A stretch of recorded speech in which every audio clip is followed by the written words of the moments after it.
পিতা পুত্র পবিত্র আত্মার নামে আমেন। খ্রিস্টে আমার পরম প্রিয়জনেরা, আজ অক্টোবর মাসের 18 তারিখ শনিবার। আর আজকে খ্রিস্টমণ্ডলী মঙ্গল সমাচার রচিতা সাধু লুকের পার্বণ পালন করছে। আর আজকে তার পার্বণ দিনে ডেলি মান্না ঈশ্বরের বাণী প্রতিদিন নেওয়া হয়েছে লুক রচিত মঙ্গল সমাচার থেকে 10 অধ্যায় 1 থেকে 9 পদ। এসো ভক্তিভাবে আজকের বাণীটি শুনি। এরপরে প্রভু আরও 72 জনকে বাণী প্রচারের কাজে নিযুক্ত করলেন, আর তাদের তিনি দুজন দুজন করে সেই সমস্ত শহরে ও জনপদে তার আগে আগে পাঠিয়ে দিলেন, যেখানে নিজেই তিনি শীঘ্রই যাবেন। তিনি তাদের বললেন, ফসল তো প্রচুর, কিন্তু কাজ করার লোক অল্পই। তাই ফসলের মালিককে মিনতি জানাও, তিনি যেন তার শস্য খেতে কাজ করার লোক পাঠিয়ে দেন। এবার তোমরা রওনা হও।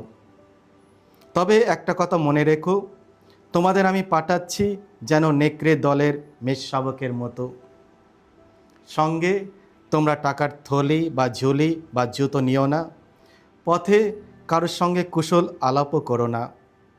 যে বাড়িতেই ঢোকো সেখানে প্রথমেই তোমরা বলো, এই বাড়ির শান্তি হোক।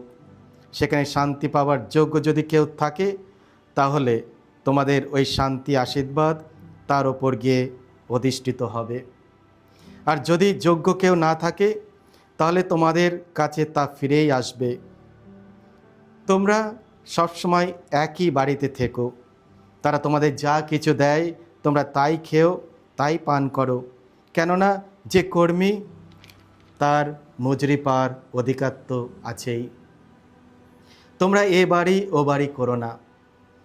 কোনো শহরে প্রবেশ করলে যদি সেখানকার লোকেরা তোমাদের গ্রহণ করে, তাহলে সেখানে তোমাদের যা কিছু পরিবেশন করা হবে তোমরা তাই খেও।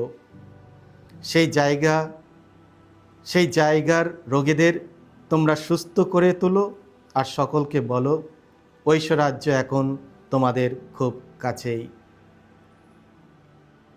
এই হলো প্রভু যিশুর মঙ্গল সমাচার। প্রভু যিশু তোমার মহিমা উচ্চারিত হোক। খ্রিস্ট আমার পরম প্রিয়জনেরা, আজ আমরা সাধু লুকের পার্বণ পালন করছি।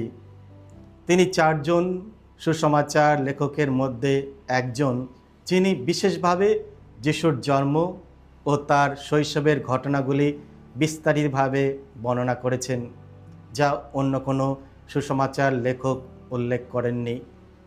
তিনি মূলত অ্যান্টিওক, বর্তমানে সিরিয়ার অংশ, শহরে অধিবাসী ছিলেন এবং সাধু পলের সহচর ও তার অনেক মিশনারি যাত্রার সাথে সংযুক্ত ছিলেন। তিনি গ্রিক ভাষায় দক্ষ ছিলেন এবং তার সুসমাচার ও পেরদূতদের কার্যাবলী উভয় গ্রন্থে অত্যন্ত সাহিত্যিক ও সুন্দরভাবে রচনা করেছেন। কথা অনুযায়ী তিনি একজন চিত্রকরও ছিলেন এবং বলা হয়েছে যে তিনি কুমারী মারিয়ার একটি চিত্র অঙ্কনও করেছেন। তিনি অবিবাহিত জীবনযাপন করেন এবং খ্রিস্ট ধর্মের জন্য নিজের প্রাণ পর্যন্ত তিনি উৎসর্গ করেন। পেশায় লুক ছিলেন একজন চিকিৎসক, এমন একজন ব্যক্তি যিনি মানুষের শারীরিক সুস্থতার প্রতি নিজেকে নিবেদন করেছিলেন। তাই চিকিৎসক, নার্স ও সকল স্বাস্থ্যসেবকদের জন্য সাধু লুক সেবার, সহানুভূতির ও উৎসর্গের এক উজ্জ্বল আদর্শ। প্রত্যেক চিকিৎসক হলেন ঈশ্বরের সহকর্মী। চিকিৎসা পেশা মানবজাতির সেবার এক মহৎ আহ্বান। যারা এই পেশায় নিজেদের জীবন উৎসর্গ করেন, তারা কেবল জীবিকা অর্জনের জন্য একটি পেশা পালন করছেন না, বরং তারা অংশ নিচ্ছেন ঈশ্বরের পুনরুদ্ধার ও আরোগ্যের ঐশ্বরিক কর্মে। চিকিৎসা কার্য আসলে ঈশ্বরের মানুষের প্রতি যত্নের এক সম্প্রসারণ। আজকের বিশ্বে চিকিৎসা কখনো কখনো ব্যবসা বা মুনাফার একটি উপায় হয়ে দাঁড়িয়েছে। অথচ ভুলে যাওয়া উচিত নয় যে চিকিৎসা মূলত সহানুভূতির ও সেবার এক মিশন।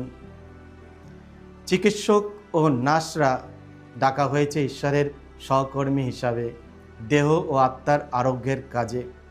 রোগ নির্ণয়ের হোক, অস্ত্রোপচার হোক, কিংবা অসুস্থদের সান্ত্বনা দেওয়া, প্রতিটি চিকিৎসা কার্যকে দেখা উচিত ঐশ্বরিক চিকিৎসকের সাথে সহযোগিতা হিসাবে। ঈশ্বর তাদের মাধ্যমে অসুস্থ ও কষ্টভোগীদের সুস্থ করেন। তারা হয়ে ওঠেন ঈশ্বরের হাত। সাধু লুকের সমাচারকে বলা হয় দয়ার সমাচার, দ্য গসপেল অফ মার্সি, কারণ তিনি বিশেষভাবে দরিদ্র, অসুস্থ ও সমাজচ্যুতদের প্রতি যিশুর সহানুভূতি তুলে ধরেন। তিনি যিশুকে পাপী, অসুস্থ ও দুঃখভোগীদের প্রতি করুণাময় উদ্ধারকর্তা হিসাবে উপস্থাপনা করেছেন। তাই চিকিৎসা সেবাকে কেবল প্রযুক্তিগত বা ক্লিনিক্যাল কাজ হিসাবে দেখা উচিত নয়। এতে থাকা চাই সহানুভূতির ছোঁয়া। প্রতিটি রোগীর ঈশ্বরের প্রতিমূর্তিতে সৃষ্টি এক মানব, যিনি মর্যাদা ও যত্ন পাওয়ার যোগ্য। চিকিৎসক ও নার্সদের মনে রাখা উচিত যে তারা শুধু শরীর নয়, আত্মাও আরোগ্যদাতা, তারা ঈশ্বরের দয়ার দূত।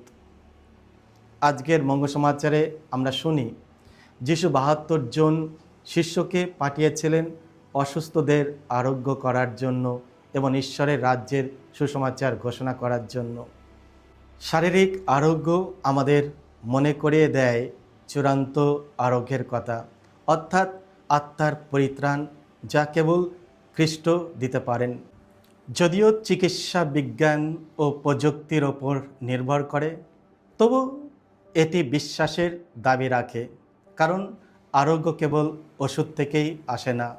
প্রতিটি আরোগ্যের পেছনে আছেন সেই ঐশ্বরিক চিকিৎসক, যিনি আমাদের আশীর্বাদ করেন ও সুস্থ করেন। তাকে কখনো ভুলে যাওয়া চলবে না। তাই এসো, আজকে যখন আমরা সাধু লুকের পার্বণ পালন করছি, আমরা তাকে সম্মান দিই। তিনি আমাদেরকে ঐশ্বরিক বাণী আমাদের দিয়েছেন, ঈশ্বরের ভালোবাসা আমরা পেয়েছি।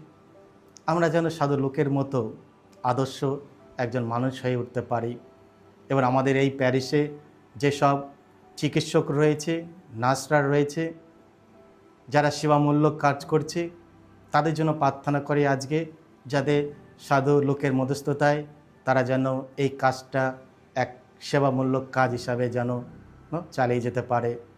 ঈশ্বর যেন তাদের আশীর্বাদ করেন। তারা যে একটা মহৎ সেবামূলক কাজ করছে, সেই কাজের পুরস্কার তারা যেন লাভ করতে পারে। সকলকে জয় যিশু। ঈশ্বর আপনাদের সকলকে আশীর্বাদ করুন।